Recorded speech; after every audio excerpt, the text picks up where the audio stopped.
12월 넷째 주 과연 어떤 미국 주식들이 실적을 발표하는지 확인해 보겠습니다.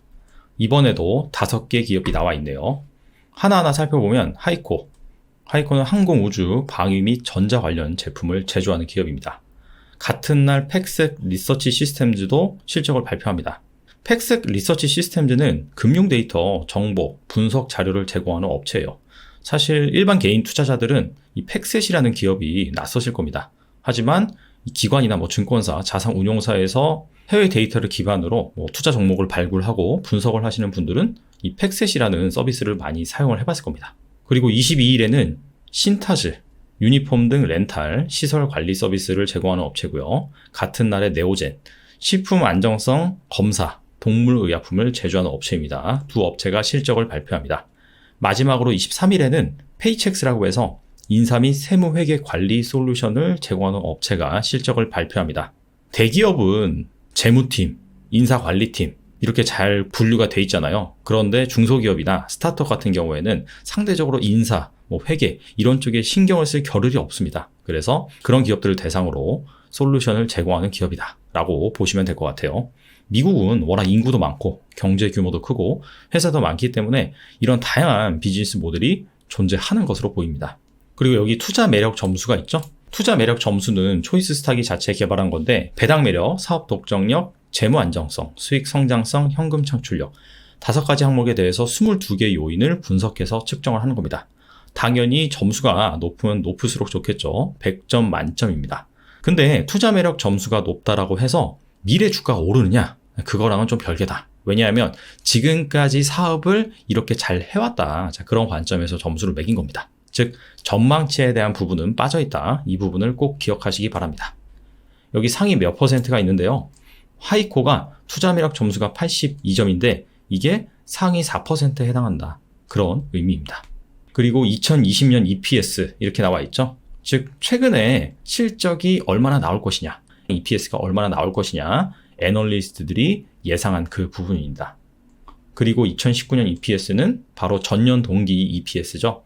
그래서 2020년과 2019년 두 개를 비교를 해서 2020년 EPS가 높은 기업은 자, 실적이 좋아지는구나 이렇게 판단을 해볼 수가 있습니다. 마지막으로 컨센추이인데요. 증권사 애널리스트들이 최근에 이 기업의 실적이 어떻게 나올 것으로 예상이 되는지 그 추정치의 1개월 추이라고 보시면 됩니다. 그래서 팩셋 리서치 시스템즈는 이 컨센추이가 최근에 이렇게 올라갔죠. 그 얘기는 애널리스트들이 예상한 추정치가 최근 들어서 점점 실적 발표를 앞두고 좋아진다. 즉 이런 기업은 어닝 서프라이즈를 낼 가능성이 높다. 이런 식으로 판단해 볼 수가 있겠죠. 그래서 오늘은 이 팩셋 리서치 시스템즈와 그 다음에 신타즈 이 2개의 기업에 대해서 한번 살펴보겠습니다. 물론 신타즈는 컨센추이가 최근에 동일합니다. 그리고 EPS 역시 전년 동기와 비교해서 늘어나는 기업은 아니에요. 자, 그럼에도 불구하고 안정적인 사업 모델을 가졌기 때문에 제가 이번에는 꼽아봤습니다. 먼저 팩셋 리서치 시스템즈에 대해서 살펴보겠습니다. 최근 6개월간 주가 추이는 크게 변동이 없습니다. 실적을 보시면 그냥 정말 무난하다 라는 말밖에 안 나옵니다. 매년 이렇게 조금씩 성장을 하고 있어요. 드라마틱한 성장은 아니래도 중간중간에 이렇게 감소하는 그런 이슈는 없었고 계속해서 계단식으로 성장을 하고 있습니다. 앞서서 이 팩셋 리서치 시스템즈가 금융 데이터 분석 이런 것들을 제공하는 기업이라고 했잖아요. 그러다 보니까 제조업이 아니다 보니 거의 데이터를 조달하는 비용이라든지 아니면 인건비입니다.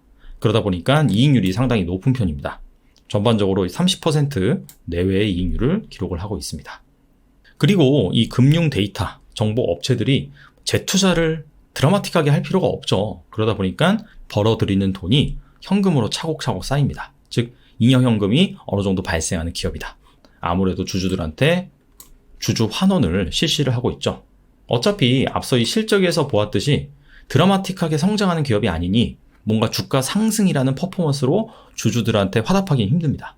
그렇기 때문에 이렇게 주주 환원 정책을 꾸준히 단행을 하고 있는 모습입니다. 매 분기 이렇게 배당금이 높아지고 있죠. 그런데 같은 기간 배당 수익률은 오히려 한 1.3%에서 0.9%로 내려갔습니다. 배당금은 상승하고 있는데 배당 수익률은 오히려 하락을 했다라는 것은 그만큼 주가가 올랐다는 것이죠. 자, 경쟁사와 한번 비교를 해보겠습니다. 근데 여기 분류가 Financial Data Stock Exchange예요. 즉 주식 거래소와 이 금융 데이터를 제공하는 업체들을 하나로 묶어서 하나의 산업으로 분류를 하고 있습니다. 그렇기 때문에 이런 기업들을 액면 그대로 다 비교하는 것이 아니라 팩셋 리서치 시스템처럼 금융 데이터를 전문적으로 제공하는 그런 업체들과 한번 비교를 해봐야겠죠. 그래서 뭐 S&P 글로벌, 그리고 뭐 MSCI, 뭐 모닝스타 이런 기업들과 비교를 해보면 전반적으로 PR은 좀 낮은 편에 속합니다. S&P 글로벌 역시 PR이 좀 낮은 편에 속하네요. 그리고 ROE가 어마무시합니다. 아마도 이 기업은 자본을 쌓아놓지 않고 대부분 주주들한테 환원을 하는 바이백이라든지 아니면은 뭐 주식 배당으로 자 그런 식으로 환원을 하는 것으로 보이네요.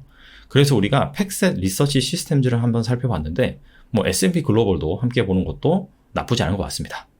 정리를 하면 팩셋 리서치 시스템즈는 일단은 뭐 드라마틱하게 성장하는 기업은 아니다. 자, 그럼에도 불구하고 캐시카우 사업 모델을 가지고 있고 사실 이 금융 데이터 비즈니스가 경기를 크게 타는 건 아니잖아요. 꾸준히 수요가 발생하면서 GDP 성장률 이상으로 성장할 수 있는 그런 차원에서 뭐 배당주 관점에서 투자하는 것도 나쁘지 않다라고 생각이 됩니다. 다음은 신타즈입니다. 사실 오늘의 메인이라고 볼 수가 있습니다. 최근 6개월간 주가를 보시면 한 260-70달러 수준에서 한 350달러로 뭐 괜찮게 올랐습니다. 실적을 보면 뭐 전반적으로는 실적이 성장을 했는데 크게 분기점을 둘 수가 있을 것 같아요. 바로 2017년입니다. 2017년 이전에는 사실 실적이 고만고만했습니다. 뭐 적자를 내지 않고 꾸준히 흑자를 내긴 했지만 성장이랑은 좀 거리가 멀었죠. 그런데 2017년 이후에 보시면 성장률이 높아진 것을 알 수가 있습니다. 신타즈가 미국과 캐나다 전역에서 유니폼, 뭐 의류, 매트, 걸레, 수건, 화장실 및 위생 서비스, 화재 예방 이런 것들에 대해서 이 렌탈 서비스를 제공하는 업체예요. 그리고 추가적으로 건물 시설 관리 서비스도 하고 있습니다. 자, 이 기업의 핵심 사업 모델이 바로 유니폼 렌탈입니다. 이쪽에서 한 90% 이상이 발생을 해요, 매출에. 시설 관리 서비스는 한 10% 정도 됩니다. 시설 관리 서비스는 사실 우리나라에서도 최근에 부각받고 있는 서비스이긴 합니다. 뭐 S1이라든지 원래는 뭐 시설 보안 이런 거를 담당했던 업체들이 건물 관리까지 추가적으로 해주고 있는 거죠.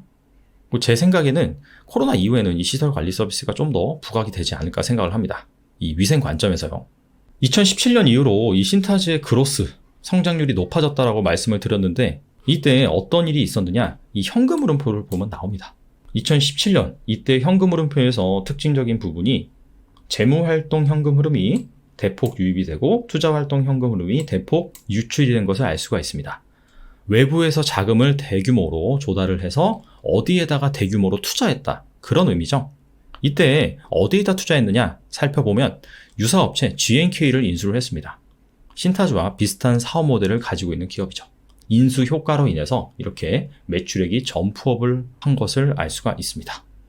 자, 참고로 신타즈 같은 경우에는 배당 귀족 업체입니다. 자, 배당 귀족이 25년간 미국 주식 중에서 배당금을 인상시킨 그런 주식을 말하는데요. 신타즈는 무려 36년 연속 배당금을 증가시킨 기업입니다.